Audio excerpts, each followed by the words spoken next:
In these slides, we want to see what will happen if you get a conductor and you put some extra negative charge inside the conductor.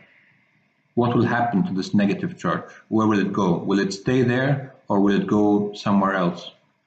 And we want to know what's going to happen in electrostatic equilibrium. So first of all, let's think what is wrong with this picture. If someone tells you that there's some negative charge in the center of the conductor, inside the conductor, and you are in electrostatic equilibrium, can you think of anything that should contradict that statement? Can you think of using Gauss's law to make an argument that contradicts this picture?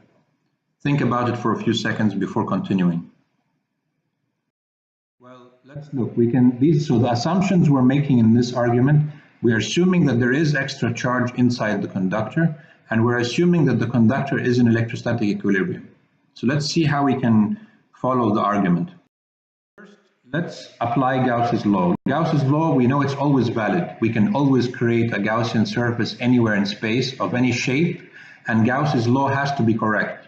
So let's make a Gaussian surface surrounding the negative charge inside the conductor. So the Gaussian surface itself is inside the conductor and it's surrounding the negative charge.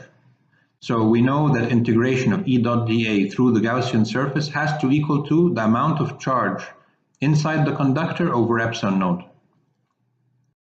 But we know that if a conductor is in electrostatic equilibrium, the condition for the conductor to be in electrostatic equilibrium, do you remember what that condition was?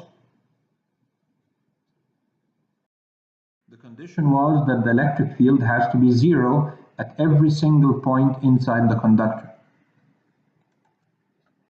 Now, since the electric field is zero every point inside the conductor, then it's also zero everywhere on the Gaussian surface, because the Gaussian surface is inside the conductor. So that means that the left-hand side of Gauss's law is zero. What does that mean then the charge inside the Gaussian surface has to be? The charge inside the Gaussian surface has to be zero, according to Gauss's law.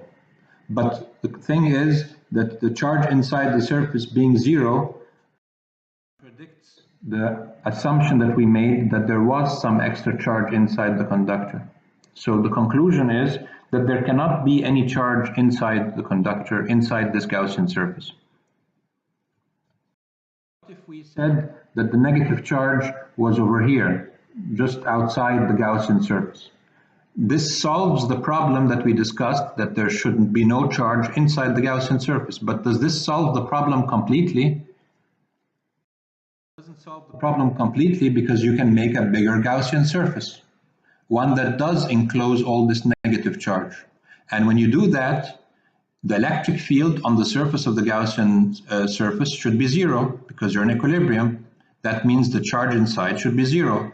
So basically, this picture also cannot exist when the conductor is in electrostatic equilibrium.